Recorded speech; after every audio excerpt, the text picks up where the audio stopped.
primer lugar, a las autoridades que nos acompañan, a los murcianistas, a los familiares, a los amigos y a los patrocinadores del libro. Muchísimas gracias a todos por acompañarnos hoy en este acto de presentación de la historia del Real Murcia, que ya es el tomo 3, como ustedes saben, que va desde la Segunda República hasta la Guerra Civil, la década que abarca los años 30, es decir, de 1930 a 1940 del siglo pasado.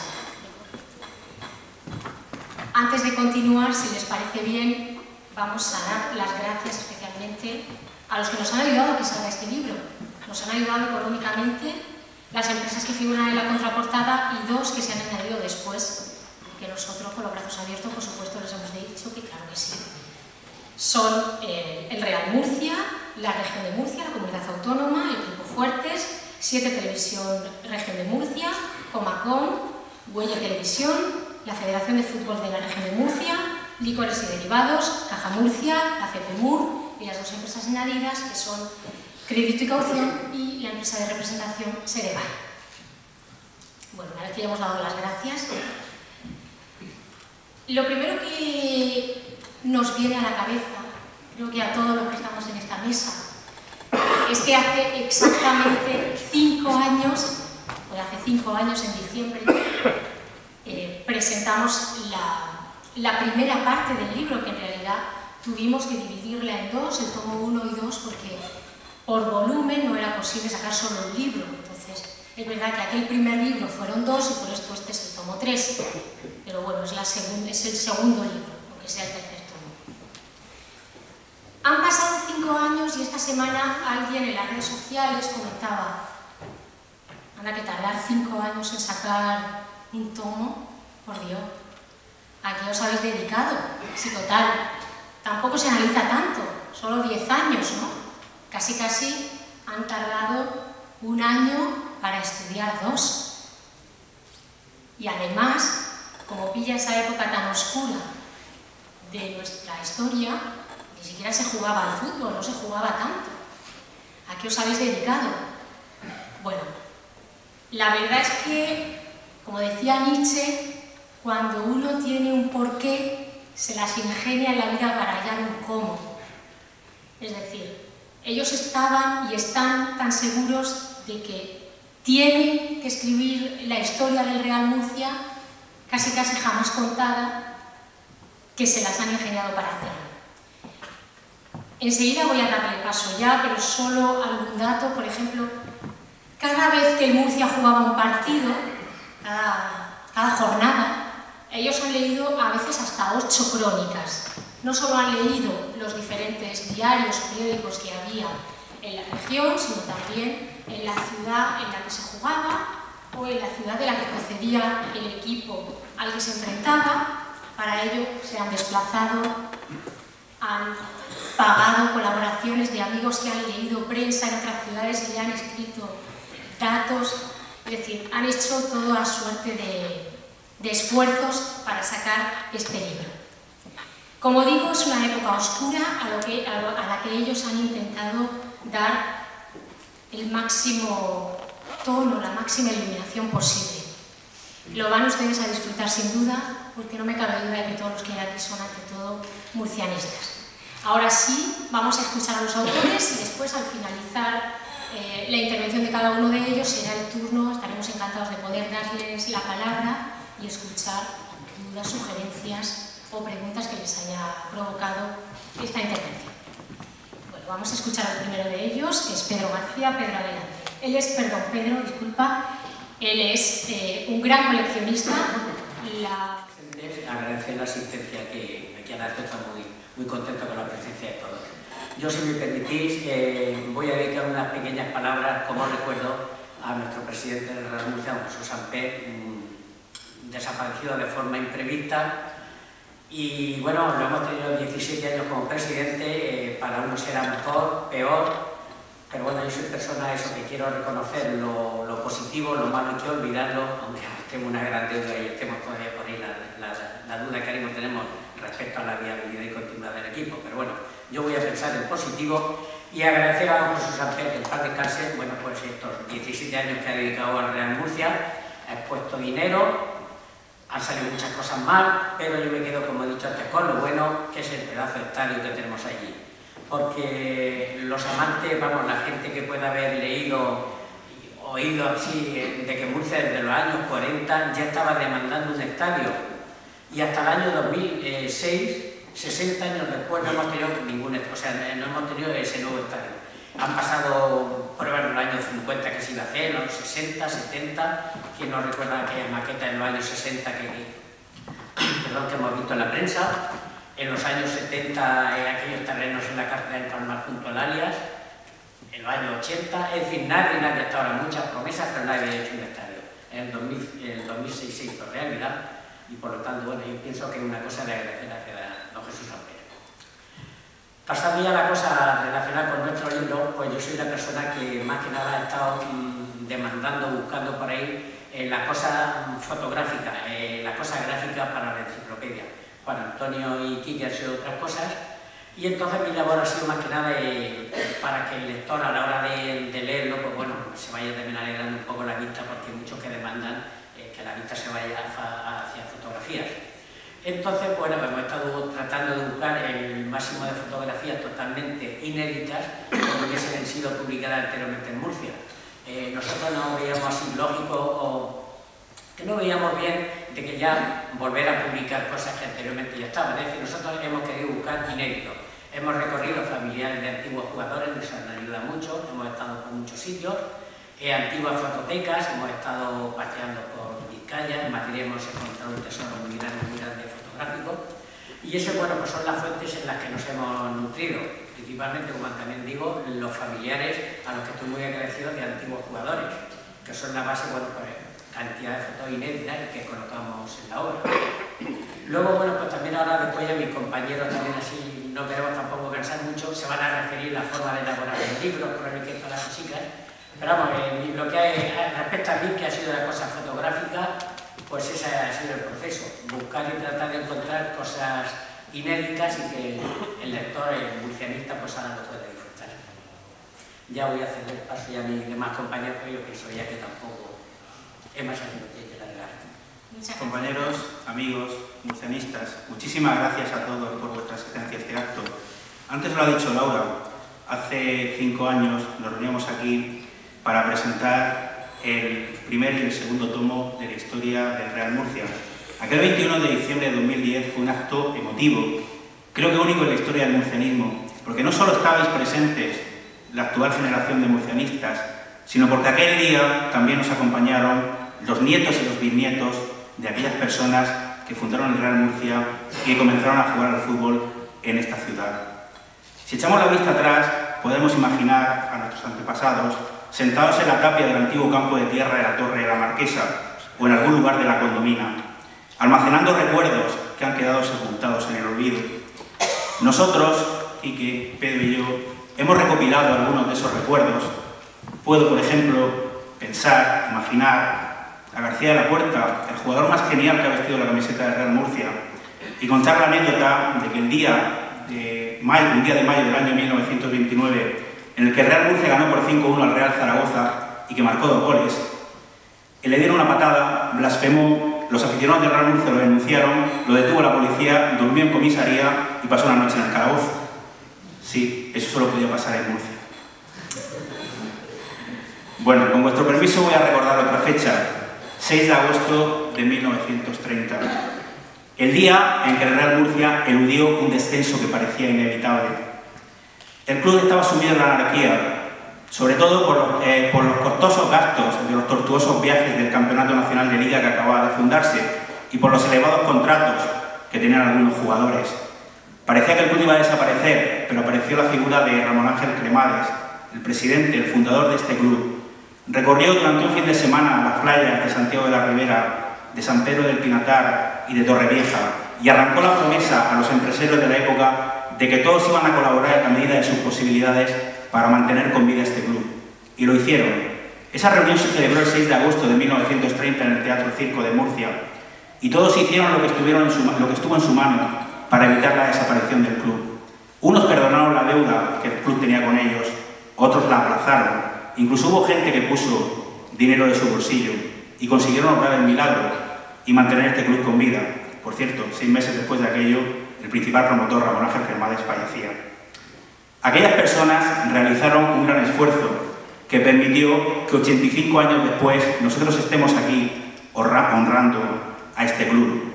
Y creo, y en mi modesta opinión, debemos hacer lo que esté en nuestras manos, en la medida de nuestras posibilidades, para poder legar este club que disfrutamos y al que sufrimos a nuestros nietos.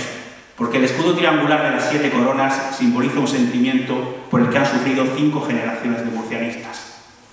Quisiera recordar que este libro que tenéis en vuestras manos simbolizan 10 años de la historia del Real Murcia, 10 años en que la historia de España se funde con la propia historia del club, porque en un viaje a La Coruña en el año 1931 el Real Murcia se marchó siendo Real Murcia y volvió siendo Murcia Fútbol Club, porque coincidió con la implantación de la Segunda República, por la cual momentáneamente durante 8 años el Murcia perdió su denominación de Real. También habla de la Guerra Civil. En noviembre de 1936, mientras que en España se producía una guerra fratricida en la que morían miles de compatriotas, el Real Murcia disputó un partido oficial ante el Valencia y logró la mayor goleada de su historia, 5-1. El Murcia con 8 canteranos, el Valencia con varios internacionales, que está recogido en el libro. Bien, no me voy a extender más, no quiero ser aburrido, pero es inevitable dar las gracias a todas aquellas personas que han propiciado que este proyecto siga adelante. En primer lugar, a la Dirección General de Deportes de la Comunidad Autónoma, a las empresas que han colaborado en el libro, por supuesto, a los murcianistas que estéis aquí, sin cuya aceptación este trabajo no tenía sentido ni razón de ser, y a las autoridades presentes, ciudadanos, algunos de ellos que su corazón es tan murcianista como la grada lateral de la condomina. Por último, quisiera despedirme teniendo un recuerdo para Jesús Samper, que ya ha hablado Pedro, que obviamente no es la noche para juzgar su gestión, estamos aquí para hablar de otra cosa, pero es indudable que forma parte de la historia del Real Murcia, tanto porque ha sido el presidente que más años ha estado en el cargo, como por el hecho de que nos ha dejado un legado, que es nuestra casa, la nueva condomina. Por último, quiero decir que Quique, Pedro y yo nos hemos ocupado de recopilar la historia del Real Murcia, pero tenemos que ser todos los que estamos aquí y los que no han podido venir los que construyamos el futuro. Muchísimas gracias por su asistencia y aún para Murcia. Muchas gracias a todos por venir, porque son fechas complicadas, cenas de empresa, Navidad, Nochebuena. Nosotros esto lo queríamos haber presentado la semana anterior, pero imponderables han hecho que nos vayamos a esta fecha, que es complicada, ¿no? Entonces, os agradecemos muchísimo que hayan venido, porque esto demuestra que el Real Murcia está vivo y que el Real Murcia es un club que tiene un corazón que late, ¿no? Y eso yo creo que es un mensaje que para las autoridades en la época en la que estamos es muy importante, ¿no? Pues la gente verá fotos de esta presentación, verá vídeos y se darán cuenta de que el Real Murcia tiene pegada, porque un martes tan complicado como este, en pleno centro de la ciudad hay un montón de gente que ha venido a esta presentación, ¿no? De una época muy remota para todos, como es el periodo de 1930 a 1940. Ya sé que esto es muy corporativo, porque estamos hablando de un club de fútbol y de su historia, y tenemos el apoyo del club, pero no podemos descajarlo de que los que estamos aquí sentados somos personas y tenemos una historia personal. Nosotros lo que hemos hecho es ponernos de acuerdo para hacer un proyecto muy grande, y yo tengo una especie de obsesión por el tema de las cosas grandes, ¿no? Yo creo que cuando era pequeño tuve una pesadilla en la que algo muy pequeño se hacía muy grande, y me impactó muchísimo eso, y luego a lo largo de mi vida leyendo me entusiasmó la obra de Tolkien, el autor del Señor de los Anillos, que creó un mundo propio, ¿no? Entonces a mí me alucinaba ver que un hombre era capaz de crear idiomas, una cosmogonía, una cronología milenaria, y eso yo creo que me ha influido mucho a la hora de no tener miedo a enfrentarme a algo tan sumamente mastodóntico como es hacer una historia del Real Murcia con un nivel de detalle de este corte, ¿no? Ya estoy viendo que ponemos hasta la hora, lo podéis tener en la pantalla del partido, la fecha, y tenemos hasta el minuto, en este caso esta ficha técnica no, pero hasta el minuto de los goles. Y los linieres, que aquí no sale, pero en estas otras tienen linieres y tienen de todo.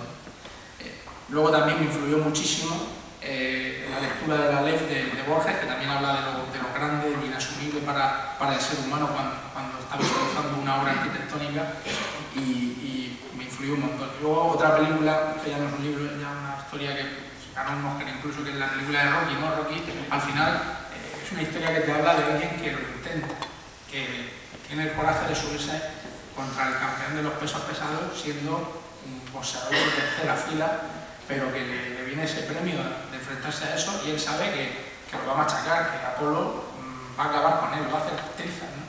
Pero claro, el tío dice, pues yo voy a aguantar un asalto y luego voy a ir a por otro, ¿no?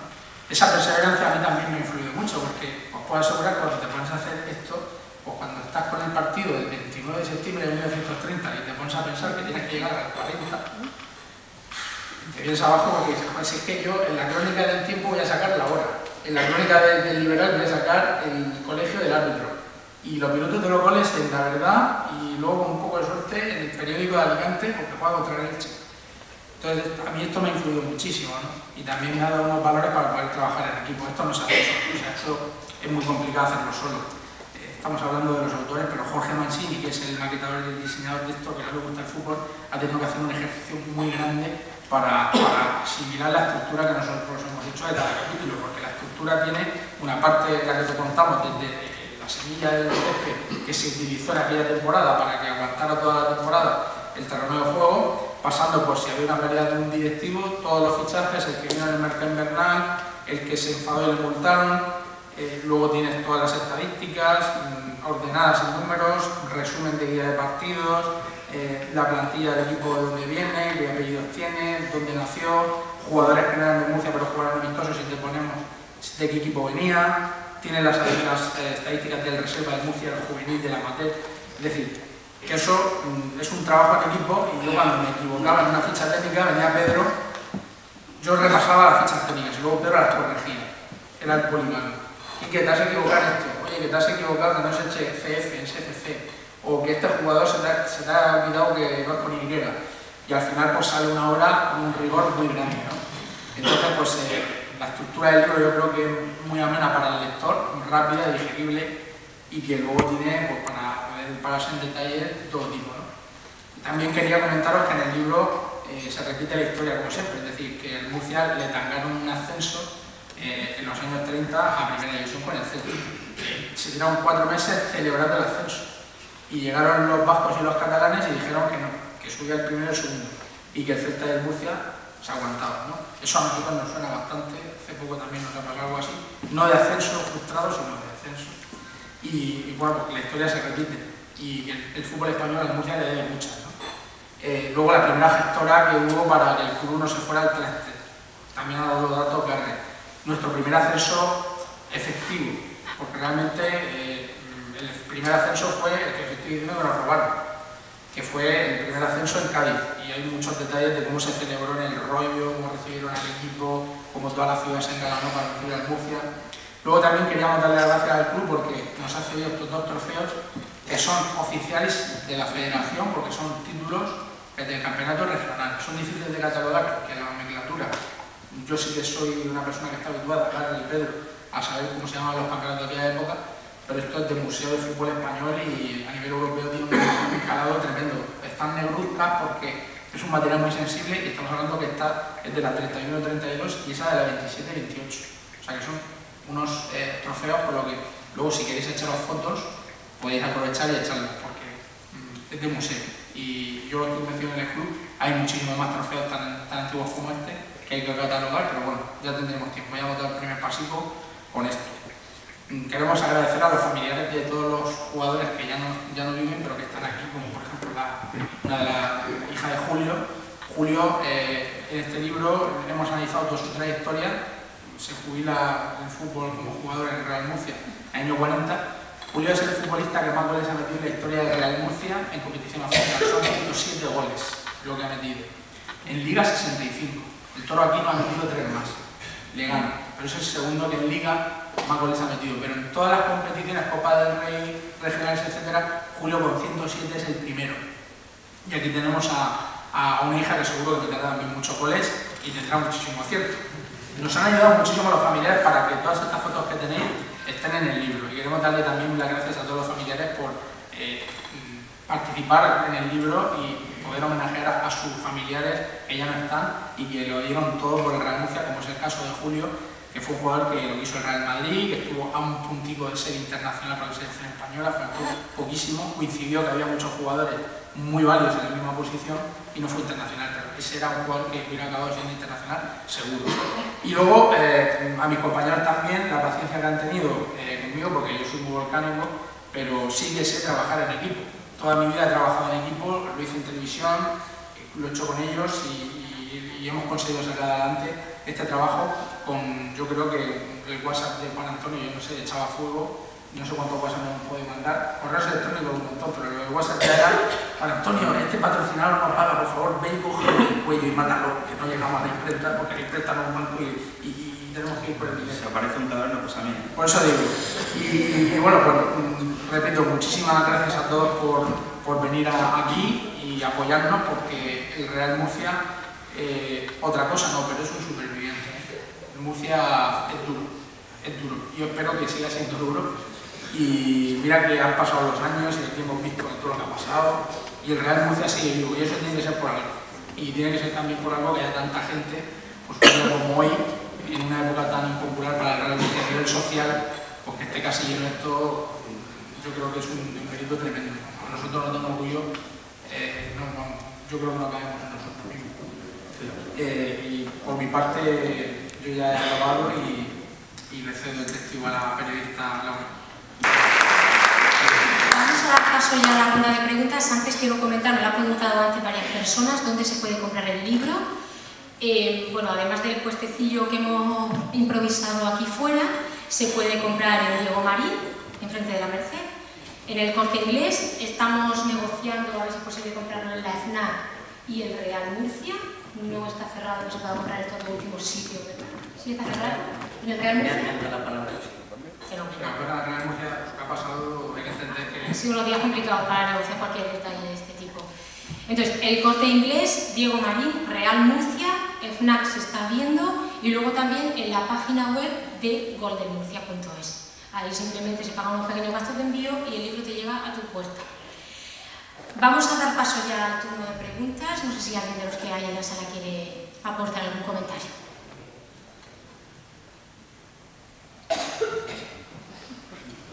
Estamos dispuestos a contar aquí la historieta de los cebolletas. Sí, no, venga, pero si no voy a preguntar también. Los años 30 no lo hemos recorrido bien, muchas curiosidades para Antonio, que dice y tiene buena cabeza para recordar. Yo creo que el apéndice de García de la Puerta parece una novela de Tom Sharp.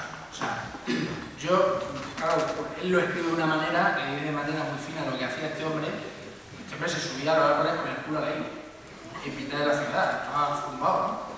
Le llamaban la maravilla de las maravillas, y era un jugador que Gila habló de él diciendo que era uno de los jugadores más imprescindibles. Según escribió Gila en el año 1995 en sus memorias, el mejor delantero de la historia de España. El problema, estuvo más tiempo en la cárcel que jugando al fútbol, pero bueno.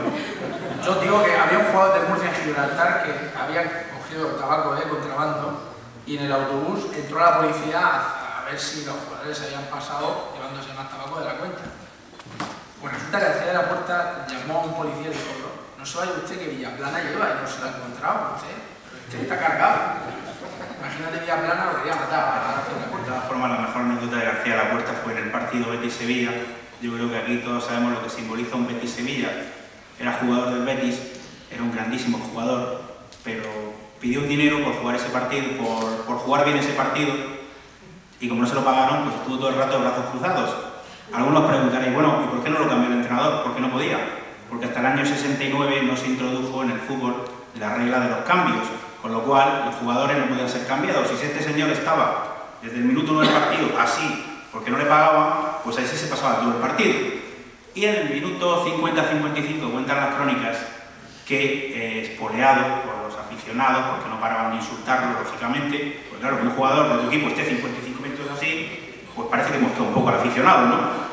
Pues le dieron un balón en su campo y cuentan las crónicas que regateó a 5 jugadores del Sevilla, que regateó al portero y cuando iba a empujar el balón a la red lo tiró fuera a propósito. Salió vivo, tuvo su mérito, que saliera vivo aquel día, pero escoltado por la fuerza pública y entre una nube de piedras, como podéis imaginar. Y también os podéis imaginar que fue el último partido que jugó en el Betis. Después vino a Murcia, y bueno, podéis leer en el libro lo que ocurrió en Murcia, pero en fin. Tuvo 2 etapas en Murcia y jugó en el Madrid también. Era muy bueno, era un jugador de un talento tremendo.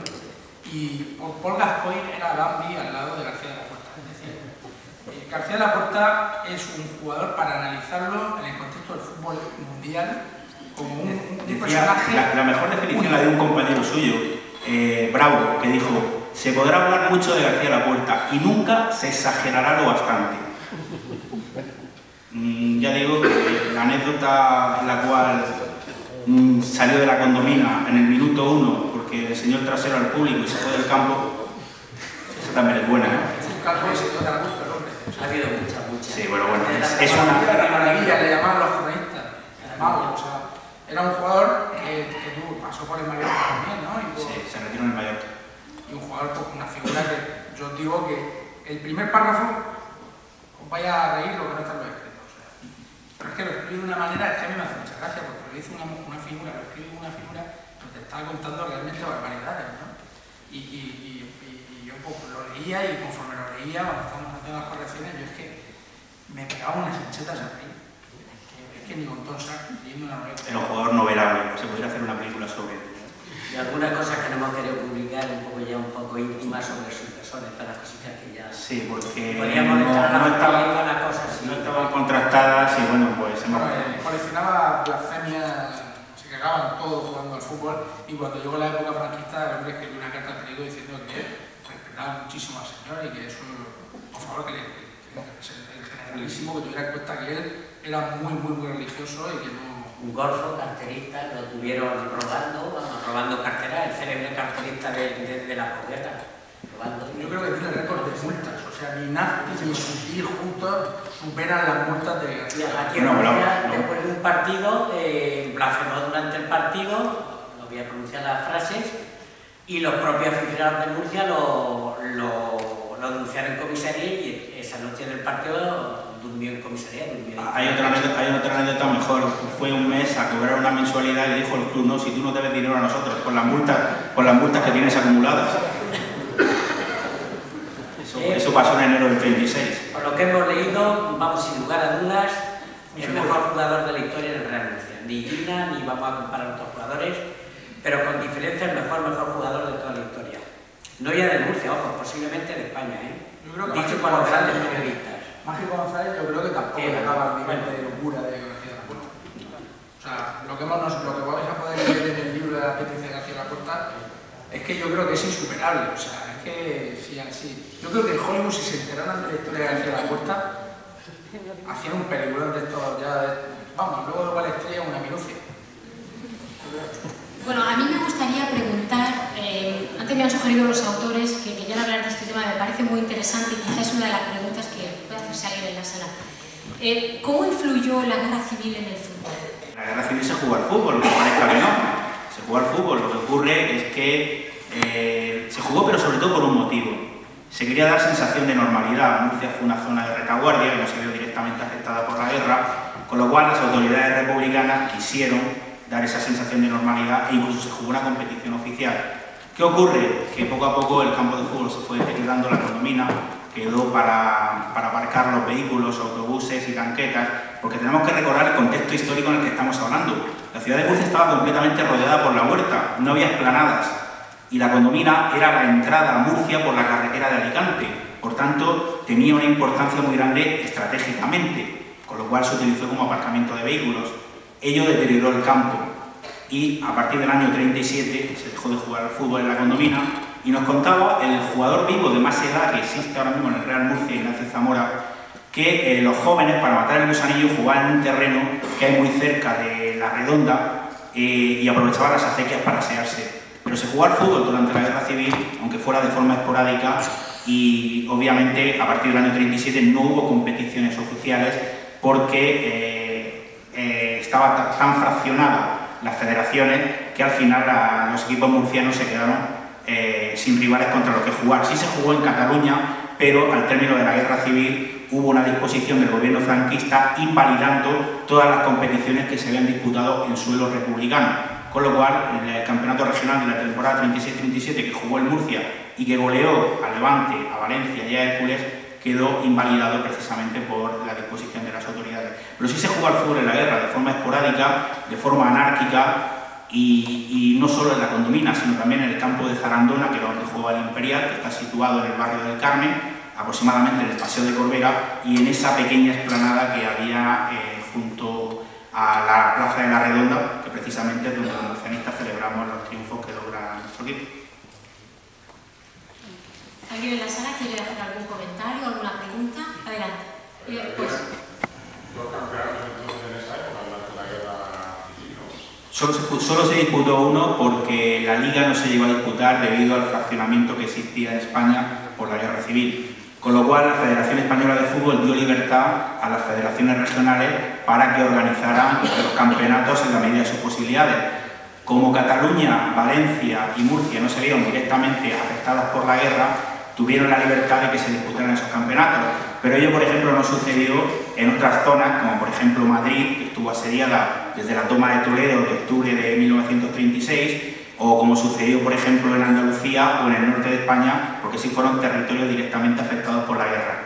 Con lo cual, Cataluña, Valencia y Murcia fueron las únicas comunidades autónomas actuales en las cuales hubo actividad futbolística durante la guerra civil. Me refiero a actividad constante, a que se disputaran campeonatos oficiales. ¿Siguiente pregunta? Sí, bueno, yo antes que nada felicitar a ustedes por el trabajo que seguro que habéis hecho estupendo y bueno, esto de ver otros somos solidaridad que veo aquí.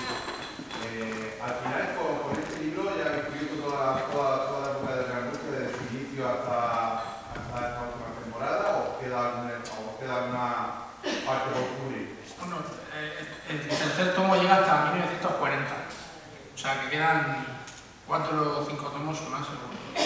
No tenéis que aguantar todavía mucho tiempo. Bueno, a mí mi mujer me quiere matar. Nosotros tenemos parte de la tontería. Sí, hace hueco porque hace hueco. Lo que pasa es que mi mujer dice, muchacho, esto es para cuando estés jubilado. Yo trabajo jubilado, Pedro. No, me decía antes, hablando de lo de Juan Antonio, de la curiosidad del año 36, 37 y todas esas cosas, del campeonato superregional que se disputó, los encuentros amistosos que se disputan aquí, y era curioso los adversarios que teníamos. Teníamos la selección de tanques de Chena, el equipo marxista-leninista, entonces eran los contrincantes que tenía entonces el Murcia ahí. Quería decir, Pedro, que el Real Madrid y el Fútbol Club Barcelona y todos los equipos importantes de Europa presumen de títulos como estos dos, que son de carácter regional, pero que habilitan para jugar la Copa del Rey. Entonces estos torneos tienen mucha importancia porque eran previos a la Copa del Rey. Se juega contra el Hércules, contra la Valencia, contra el Elche, o sea que no eran partidos contra equipos menores de la zona. Y aquí en Murcia, pues no sé, se suele decir que Murcia no ha ganado nunca nada. Pues son más de 30 títulos oficiales que hablan de Murcia federativos, ¿no? Y un campeonato de segunda división, pues tiene su valor, es un trofeo oficial, ¿no? Estos trofeos son historia del fútbol y hay que estar orgullosos de tenerlos porque no jugamos contra equipos de Chichinabo, jugamos contra equipos muy fuertes. Y ganar estas copas era muy difícil. Y el Madrid y el Barça tienen sus copas de Europa, sus ligas, pero automáticamente abajo tienen los regionales o mancomunados, los llaman de manera diferente. Nosotros también podemos presumir, y el Real Murcia, de tener estos títulos. De ser el equipo que más temporadas ha jugado en segunda, con más de 50 temporadas en segunda, 18 en primera, que parece que solo hemos estado en primera dos temporadas en el último ciclo, 40 tuvimos un montón de temporadas seguidas en primera y luego en segunda B, porque es una anécdota en nuestra historia, aunque lo estamos obviando ahora. Es necesario un museo, es necesario que haya un museo para recopilar estos objetos, porque en el traslado de la Condomina a la nueva Condomina se perdieron una serie de objetos con un valor histórico enorme, que muchos de ellos, desgraciadamente, terminaron en un vertedero, y algunos de los trofeos de los que logró el Murcia en los años 20, pues han desaparecido, desgraciadamente, precisamente por el hecho de que no exista un museo, que un museo tienen los principales clubes de España. Ojalá en un breve plazo de tiempo el club tenga la disposición suficiente y sobre todo recursos económicos suficientes para que se construya ese museo, que yo creo que va a servir para que las futuras generaciones puedan apreciar pues, aquellos trofeos que lograron los jugadores del Real Murcia de distintas épocas. Yo de la importancia que decía aquí, que es de los superregionales esto, que a la gente no le da importancia, En 2 de los torneos que ganó el Murcia, superregionales, tuvimos, además no es que fue solamente la zona levantina, fue también contra la andaluza. Jugamos contra Betis, Sevilla, Valencia, Levante, fue el Hércules y el Murcia. Y fuimos 2 veces campeones, y ganamos al Sevilla y el Betis en sus campos. Es decir, que hay que darle mucho mérito a aquellos trofeos y que eran los que daban paso a disputar la Copa de España. Si no eras campeón regional, no podías jugar la Copa de España. La jugaban normalmente 8 privilegiados, entre ellos el Real Murcia. O sea que... ¿Y la ropa esta que hemos puesto la han cedido algún jugador? Bueno, la familia de algún jugador. Obra de Pedro. No son mías. Sí. La he traído, bueno, para que ahora... Pero que son de la época. Si no, de principio de los 70 y esa de mitad de los 70 también. Ah, de los 70. Sí. La hemos tenido para, junto con los trofeos, bueno, lo juntaremos todo y aquí los aficionados que quieran, que se hagan una foto con todo esto. Sobre todo el Real Murcia, que ha sido tan, bueno, ha visto con tan buenos ojos nuestra petición y hemos buscado y localizado estos trofeos que se disfruten aquí. ¿Algún comentario de alguien más? Sí, adelante.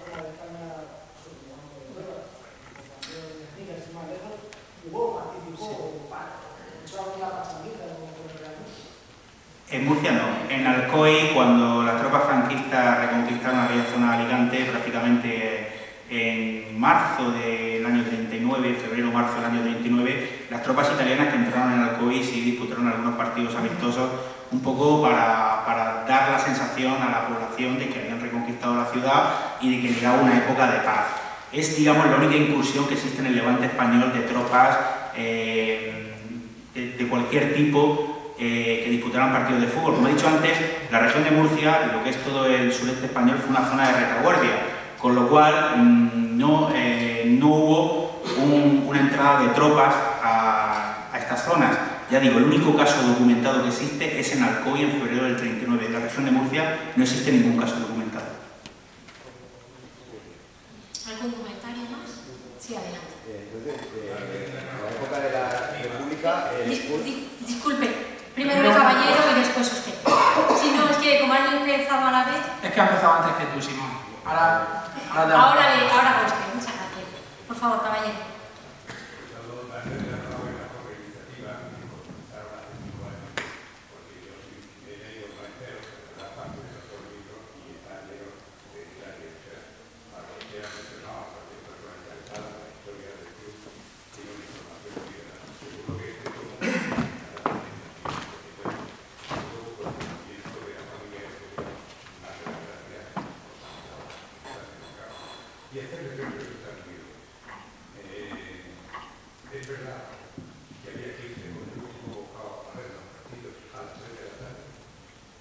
A las 3 de la tarde incluso... Tiene truco, perdona Pedro, tiene truco. Es que hasta el año 41 cambiaron la hora. Hasta entonces teníamos la hora diferente, la hora que tenemos en el Centro Europa. Lo que ocurre es que en el año 41 Franco cambió la hora y entonces las 4 de ahora pasaron a ser las 3. O sea, que digamos, no es que se jugaran las 3, se jugaban las 4 de ahora, pero eran las 3 de antes. Bueno, pero... Sí, efectivamente, porque en el año 41 cambió la hora por lo que he comentado antes, cambió el uso horario. Por tanto, cuando leemos que el partido era a las 3, no era a las 3, era a las 4. A partir del año 41 tenemos el horario que hoy en día conservamos. Por supuesto, el horario más temprano que tenemos localizado del Real Murcia, independiente de algún encuentro matinal que lo sabía, es las 3 menos cuarto de la tarde. El más temprano que hemos encontrado. Sí, que serían las 4 menos cuarto. Bueno, una cosa que te podemos decir es que, como hay iluminación, en un partido que jugó el Murcia en África, cuenta Sornichero en una entrevista del año 70, Sornichero que era de Alcantarilla, de hecho el campo de Alcantarilla se llama Sornichero, que llegó a jugar con la selección española de probables, ¿no? Partidos oficiales, pero sí jugó a la selección española, pues la primera vez que jugaron el Murcia en un campo con bombillas que estaban puestas de aquella manera, creo que era en Argel, el partido, en África, pues los jugadores de Murcia, su hobby era a ver si se cargaban una bombilla. Quería preguntarle la última ¿tiene alguna información de cuál es la salario de los jugadores? Sí. Bueno, tenemos un contrato de entrenador. Sí. Y es de risa, es de risa. Bueno, si lo comparamos con las cifras de la época, claro. Tenemos ahí los de Pepe Griera, me parece que habla de 1000 pesetas. Sí, un salario de los años 30 normal, en segunda división, oscilaba entre 500 y 800 pesetas. Luego la federación, después de la guerra civil, impuso unos salarios a los jugadores y está en la obra, o sea que lo puede consultar. Normalmente, ya digo, en segunda división entre 500 y 800 pesetas al mes, y en primera algunos afortunados ganaban más de 1000 pesetas. También tenemos que tener en cuenta un detalle muy importante, y es que la primera división estaba compuesta por 12 equipos, con lo cual la segunda división era muy competitiva, porque aquellos equipos que no tenían acomodo en primera eran punteros en segunda, con lo cual los sueldos de primera y segunda división eran muy parejos. Adelante.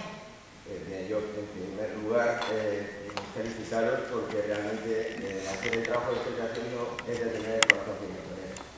Y como presidente de la Peña Pimentonera y sabéis que entregamos el galardón corazón pimentonero, sin duda soy merecedor de recibir del gran trabajo que estáis haciendo de recibir ese galardón. Con respecto a lo que habéis escrito en el libro, que todavía no he tenido oportunidad en profundidad de verlo, supongo que en la época de la República el escudo del Real Murcia se modifica, ¿no? Sí, se modificaba sin corona y luego le ponen, en muchas cartas le ponen así como una especie de torre. También hay un apartado en el libro con los escudos para que se vean en grandes detalles, tanto del Murcia como del Imperial. El Imperial tiene un apartado muy somero, pero muy detallado también. Pero es eso, llega la República y el primer encuentro posterior ya a la entrada, lo que se hace es cortar prácticamente la corona y se juega sin corona durante bastantes partidos. Y luego hay una reunión de la Junta Directiva, que está por ahí catalogada, en la que se adopta el nuevo escudo, que es poner lo que se llamaría la corona republicana, que era una especie de almena, una torre y un castillo, Sí. simulando una corona, pero vamos, que no era tal. Aquí están los escudos que tuvo el Real Murcia entre 1919 y 1940, y aquí se aprecia el escudo de la corona, el que da el nombre de Real, la denominación de Real de Murcia, y aquí vemos, si se puede apreciar, cómo a partir del 14 de abril de 1931, coincidiendo con la implantación de la Segunda República, el Real Murcia pierde su corona y posteriormente se le añade el castillo mural que simboliza el régimen republicano. Todo eso en un periodo de tiempo muy escaso. Y posteriormente, en el año 39, una vez que acaba la Guerra Civil, el Real Murcia recupera la denominación de Real y también recupera la corona. Igual que lo vio de Madrid y el Betis. Pues si me permitís la broma para cerrar mi intervención, como gane Podemos las próximas elecciones, nos cargan la corona de nuevo. El escudo aguanta, con o sin corona. Aguanta. ¿Alguien más quiere hacer algún comentario, alguna pregunta? ¿Y caballero? ¿Qué se puede comentar sobre el Imperial? Bueno, del Imperial, ahora, bueno, lo voy a El Imperial es que, ¿sabes lo que pasa? Que mi abuelo fue directivo del Imperial. Mi hijo es cuarta generación de murcianista. Mi abuelo fue vocal del Imperial en la década de los años 40. Y él pues era un empresario que tenía dinero y posibles y fue uno de los que apoyó al Imperial, que empezó siendo un equipo de barrio que venía a coger restos de conjuntos del barrio del Carmen, del Óvalo, del Club Deportivo Español de Murcia, y poco a poco fue creciendo hasta que llegó un momento en el que jugó Copa del Rey en el año 31 contra el Sporting y tuvo presupuesto y un buen equipo, ¿no? Intentó hacerle sombra al Murcia, pero ya entraron en problemas financieros y el equipo fue a menos, pero siguió siendo perseverante, una sección de atletismo muy potente. De hecho, hablamos de la sección de atletismo del Imperial en cada una de las temporadas y hacemos un recorrido por todas sus competiciones, todo lo que jugó de campeonatos de promoción, regionales, su palmarés, recopilatorios, indumentarias. Hubo un par de años que el Imperial jugó como el Inter de Milán, de negriazul. O sea que detalles que no sabíamos ni conocíamos, porque vimos en las crónicas que ponía el equipo negro y azul y ya nos fuimos investigando y tal, y estuvo varias temporadas jugando con el Inter de Milán, una indumentaria muy parecida a la del Inter de Milán. El recorrido que se hace del Imperial es no tan exhaustivo como el del Murcia, pero es que yo creo que el Murcia y el Imperial no se pueden entender por separado. Por eso he tenido tanto tino en meterlo y en explicar qué ha sido el Imperial, porque es que el Imperial es el equipo de España que más temporadas ha jugado en tercera división. Tiene un palmarés reducido, porque ha ganado creo una vez el campeonato de tercera división solamente, que fue con José Miguel Campo, pero luego tiene un montonazo de títulos regionales importantes. Y es el filial más antiguo de España, lo tenemos en Murcia. Fundado en 1924 y vamos, pocos filiales van a tener con la solera. Por eso a mí me gustaría que el Imperial alguna vez vistiera con su indumentaria de camiseta blanca, pantalón negro, que hay gente que habrá visto jugar así, y con su escudo propio.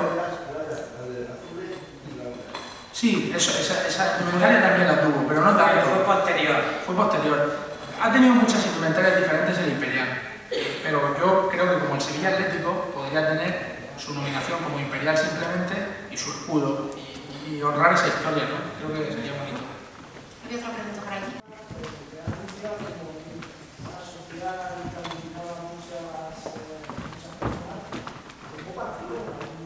Sí. En septiembre de 1936 se redactó un manifiesto en el cual se consideraba al Real Murcia o al Murcia Fútbol Club, que era como se denominaba entonces, totalmente identificado con la causa republicana. Estamos hablando de cuando se incautó el club en septiembre de 1936 y aparece una foto muy curiosa en un Cartagena-Murcia con los dos equipos con el puño en alto haciendo el saludo republicano. Está documentado y aparece esa fotografía. Lógicamente, cuando termina el año 39, borrón y cuenta nueva, y el Real Murcia, que hasta entonces se le llamaba el equipo rojo, pasó a ser el equipo pimentonero. Porque claro, llamar rojo a algo después del año 1939 como que sonaba peyorativo. Con lo cual, nunca más se conoció al Real Murcia como el equipo rojo. Y hasta el año 1939 no era ni equipo grana ni equipo pimentonero, era equipo rojo. En el año 1975, cuando ya acabó el franquismo, el Real Murcia recupera otras tradiciones, pero nunca recuperó lo de equipo rojo al que se denominó desde el principio de los años 20, cuando empezó a vestir camiseta roja, hasta el año 39, cuando finalizó la Guerra Civil. De hecho, era camiseta encarnada. Cuando nosotros vimos la primera vez que el Murcia jugaba en grana, fue en noviembre de 1920 y las crónicas no hablan ni de rojo, ni de grana, dicen camiseta encarnada. No sé si hay algún comentario más en la sala.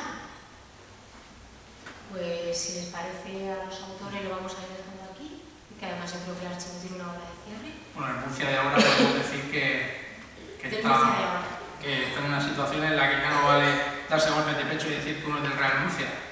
O apoquinan dinero los empresarios y las empresas más importantes de Murcia, o el Real Murcia desaparece. Y hay que coger un poco lo que ha pasado en Elche, de ejemplo, de algún empresario que ha dado un paso más fuerte que otro para poner dinero, y esto no se arregla ni con palabras ni con ideas. Necesitamos dinero, necesitamos pasta para que el Real Murcia no se vaya al traste y como entidad siga viva.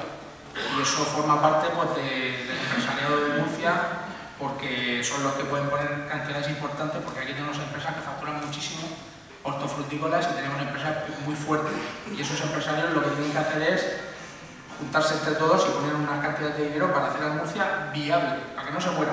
No estamos hablando de meternos en la Champions, estamos hablando de que el Murcia siga como entidad vivo, porque no tenemos 6 meses o más. Y no valen golpes de pecho, no, dinero, retratarse, poner pasta, no queda otra.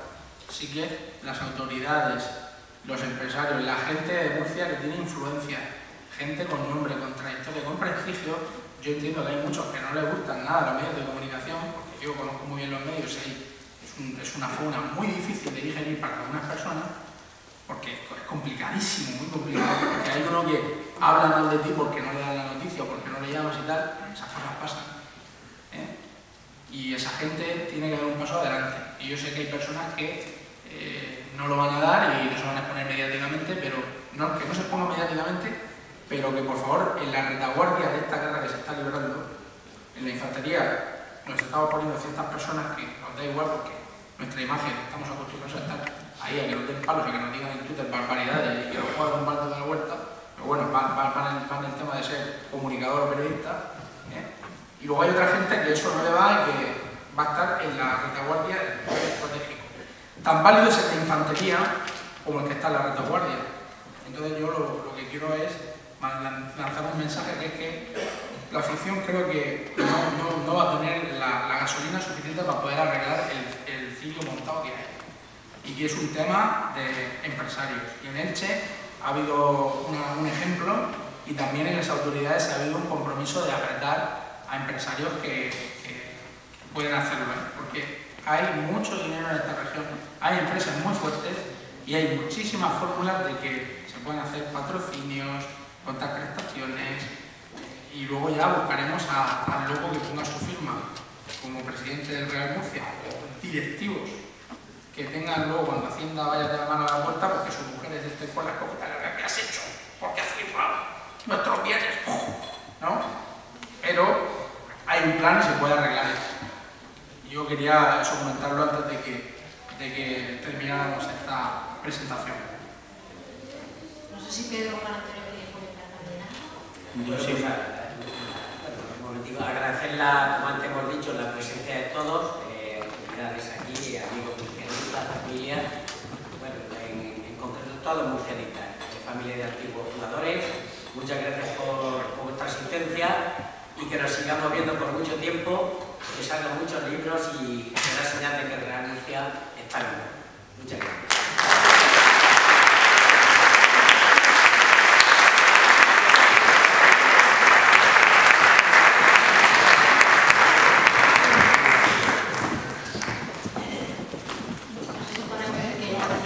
Yo simplemente, como ha dicho Pedro, daros las gracias por vuestra asistencia.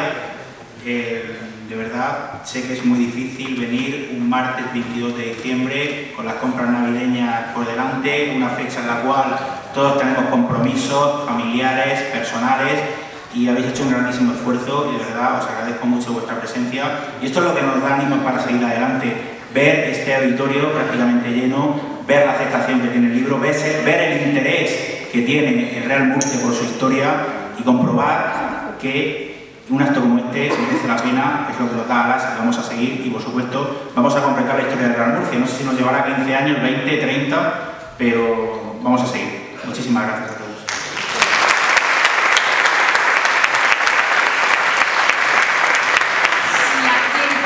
Si a alguien le hace ilusión que los autores le firmen el libro que se acaban de comprar, pues ellos están aquí encantadísimos de poder hacerlo. Le recordamos lo que si alguien quiere echarse fotos con las copas y con los uniformes, con las equipaciones. Yo también quería recordar lo de la oferta. Si ustedes adquieren el tomo 3, el 1 y el 2, tienen una oferta, pero hay que comprarlo aquí en Golden Murcia. Esa oferta es que el 1 le sale casi gratis. Eso es importante. Nada más, muchísimas gracias a todos y quedamos emplazados al próximo libro, que viendo esto me parece que no va a ser cuando se jubile, porque si Pedro también tiene que estar, me parece que va a ser a lo mejor en 5 años o algo así. Hay que darle más rápido.